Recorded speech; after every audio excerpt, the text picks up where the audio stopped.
오늘 말씀의 주제부터 바로 얘기하겠습니다. 오늘의 말씀의 주제는 예수님의 영광스러운 모습입니다.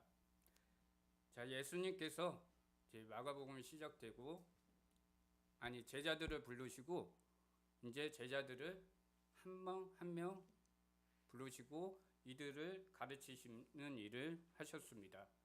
저번 주에 우리는 박은구 전도사님을 통해 참된 제자도가 무엇인지에 대해서 많은 은혜를 나누었습니다.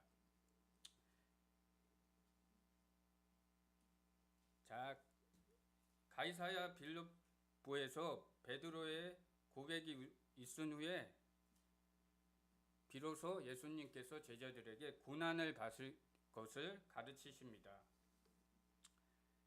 그리고 예수님께서 바로 오늘 본문 9장 1절 말씀을 하십니다. 여기 서 있는 사람 중에 죽기 전에 하나님의 나라가 권능으로 임하는 것을 볼 자가 있을 거라고 말씀하십니다. 왜 제자들을 가르치시다가 왜 갑자기 하나님의 나라에 대해서 나왔느냐? 저는 여기에서 고민을 되게 많이 했어요. 여기에 1절에 풀리지가 않았어. 왜냐하면 2절부터는 예수님이 변형되신 모습, 변화되신 모습이 나타나는데 왜 여기에 9장 1절에 이 2절하고 연결이 안 돼서 이게 어저께까지 고민을 많이 했어요. 이게 왜 안 풀리지? 막 했는데 딱 보니까 어디에서 이거를 풀어야 되냐면 바로 베드로의 고백과 그리고 고난 받으시는 예수님께서 고난 받으시는 것을 가르치신 그 말씀을 딱 봐야지 이게 풀리더라고요. 그 말씀을 하고 딱 하나님의 나라의 권능이 임하는 것을 너희가 이 중에서 볼 자도 있느니라 딱 얘기를 하십니다. 그럼 이 중에서 지금 예수님 주위에 있는 제자들도 있죠. 그리고 또 더 많은 그 기적과 표적을 봤던 제자들도 있죠. 여기 가까이 있진 않지만 지금 자 이거를 풀 때 딱 보면 베드로의 고백 저번 주에 우리 박은구 전도사님을 통해서 베드로의 고백이 어때요? 진짜가 아니고 뭐라 그러셨어요?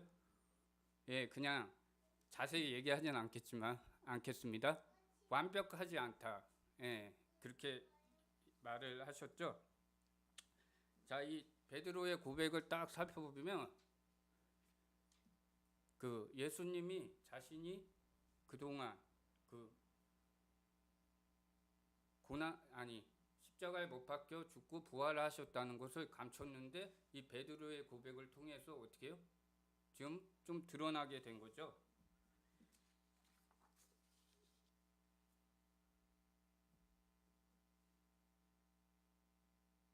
자, 그렇다면 왜 제자들은 예수님이 이렇게 계속 얘기하는데도 알아듣지 못할까? 계속 예수님께서 자기가 메시아야, 내가 메시아야, 니네가 구약 성경에서 예언되었던 메시아야. 그런데 왜 알아듣지 못했을까? 그리고 하늘나라의 비밀을 왜 알아듣지 못할까? 가만히 생각해 보니까 제자들과 예수님이 하늘나라의 비밀이 생각하고 있는 게 틀렸던 것입니다. 제자들은 어때요? 제자들은 구약 성경에 나오는 그런 걸 배웁니다. 그죠? 지금 신약 성경이 사실 따지고 보면 없어요. 마태, 마가, 누가복음, 신약 성경이 이때 당시에 없다는 것입니다. 그러면 제자들은 무엇을 배웠을까요? 구약 성경을 배웠다는 것입니다. 자, 그러면 이제 하나님의 의미, 제자들은 어떤 생각을 했을까? 자, 이스라엘 시대를 살펴봐야 돼요. 이스라엘 누구의 지배를 받고 있었어요? 이 당시에? 바로 로마의 지배를 받고 있었습니다. 그래서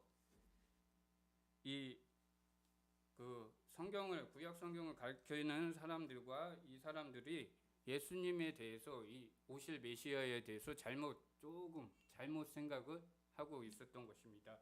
로마의 지배를 당하고 있으니까 어때요? 핍박과 고난이 있죠. 이거를 해방시켜줄 메시아를 기다리고 있었던 것입니다. 이 제자들뿐만 아니라 이 유대인들이. 그런데 예수님은 어때요? 예수님은 지금 이 제자들과 유대인들은 군대를 끌고 와가지고 정치적으로 이 로마를 몰아내고 거기에 그런 메시아를 기다리고 있는데, 예수님은 지금 어떤 메시아냐? 바로 내가 고난을 받을 메시아다. 영광을 받을 메시아가 아니라 고난을 받을 메시아다. 즉 십자가에 못 박혀 죽으시고 3일 만에 어떻게요? 부활하시고 그리고 하늘로 올라가시죠. 그런데 가만 보니까 지금 하나님의 나라는, 또 하나님의 나라가 나와 있으니까 여기 지금 요 현장입니다. 지금 시대가 아니라 이 현장에서 지금 실현되고 있다는 것입니다. 왜? 이미 기다리는 메시아가 왔습니다. 그죠? 예수님이죠. 그죠? 그러면 예수님이 이 땅에 오고부터 어떻게 해요? 이미 하나님 나라는 시작되고 있다는 것이죠. 이해 가셨습니까? 자, 그래서 이제 요거를 이렇게 1절은 이렇게 이해해 주시고, 자 이제 2절로 가겠습니다. 자, 2, 3절을 딱 보면 예수님께서 이제 베드로와 야고보, 요한 3명을 데리고 높은 산으로 올라가십니다. 올라가셨는데 갑자기 예수님 모습이 변화가 돼요. 자, 어떻게 변화됐느냐? 자, 2절 읽겠습니다. 아니 3절 읽겠습니다. 그 옷에 강체가 나며 세상에 빨래하는 자가 그렇게 희게 할 수 없을 만큼 매우 휘어졌더라. 옷이 하얗게 빛난대요. 옷이 빛난대요. 예수님이 얼굴이 빛난대. 그런데 마태복음 7장 2절 말씀 보면 그들 앞에 변형되사 그 얼굴이 해같이 빛나며 옷이 빛과 같이 휘어졌더라. 예수님의 옷뿐만 아니라 몸 전체가 어떻게 해요? 해어같이 빛났다는 것입니다.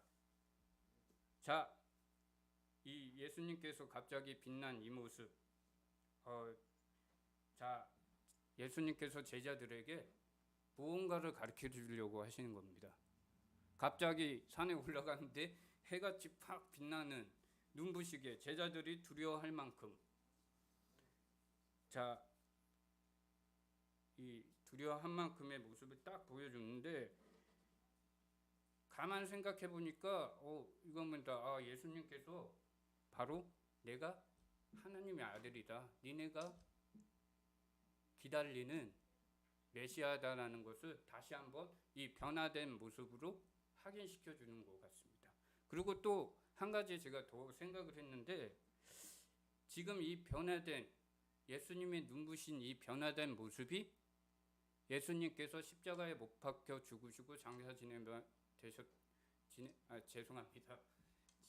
예수님께서 십자가에 못 박혀 죽으시고 부활하시고 올라가실 때, 일을 다 끝내고 저 천국에 계실 때 영광스러운 모습이 아닐까, 그런 생각이 들었습니다. 그래서 아까 처음에 말씀했듯이 오늘 말씀해 주시는 예수님의 영광스러운 모습입니다. 자, 그래서 이거를 딱 보고, 이 모습을 딱 보고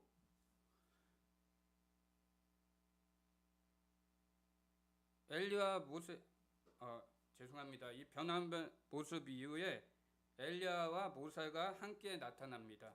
자, 그리고 예수님과 이 둘이, 엘리야가 모세와 엘리야 이 세 분이 뭔 얘기를 했습니다. 근데 여기에서 또 제가 이해 안 되는 게 이거 암만 저거 해도 뭔 얘기를 하셨지? 뭔 얘기를 하셨지?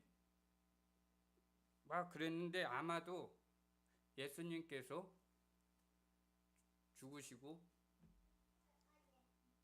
십자가에서 죽으시고 부활하시고 승천하시는 그 얘기를 이렇게 했던 것 같습니다. 제 생각입니다. 자, 그래서 베드로가 갑자기 이래요. 여기 있는 것이 주사오니 우리가 초막셋을 짓되 하나는 주를 위하여 하나는 모세를 위하여 하나는 엘리야를 위하여 하사니이다.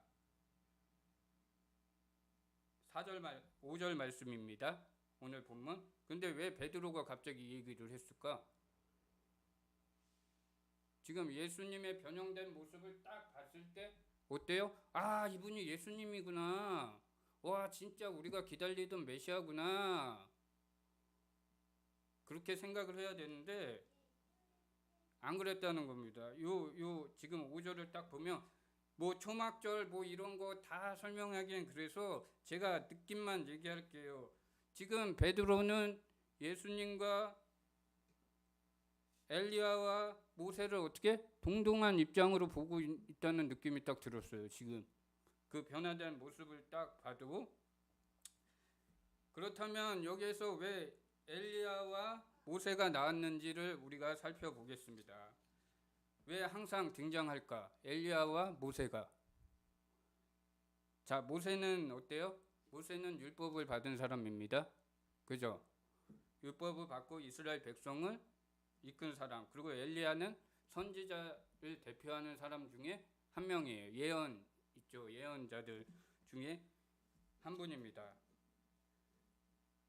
근데 예수님하고 예수님 하나님의 아들인데 무슨 상관이 있지? 근데 가만 보니까 이 모세하고 엘리야가 무덤이 없어요. 엘리야는 어떻게 해요? 그냥 하늘로 올라갔죠.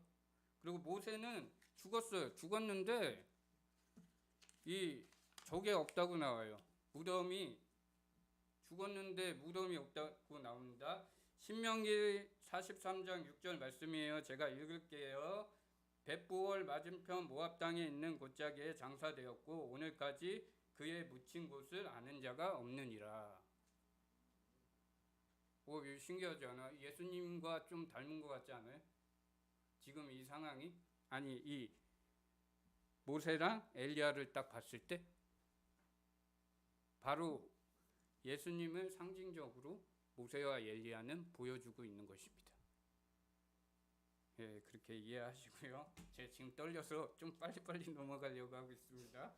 자, 그래서 이제 6절에 보면 이 제자들이 두려워해요. 엎드려서.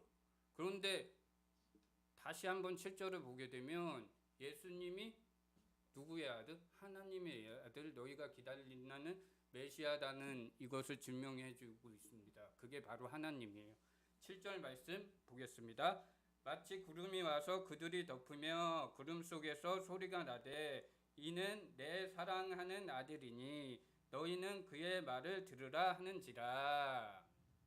이거 딱 봤을 때 어때요? 예수님이 처음에 침례 요한한테 침례 받을 때 그때가 딱 생각나시죠?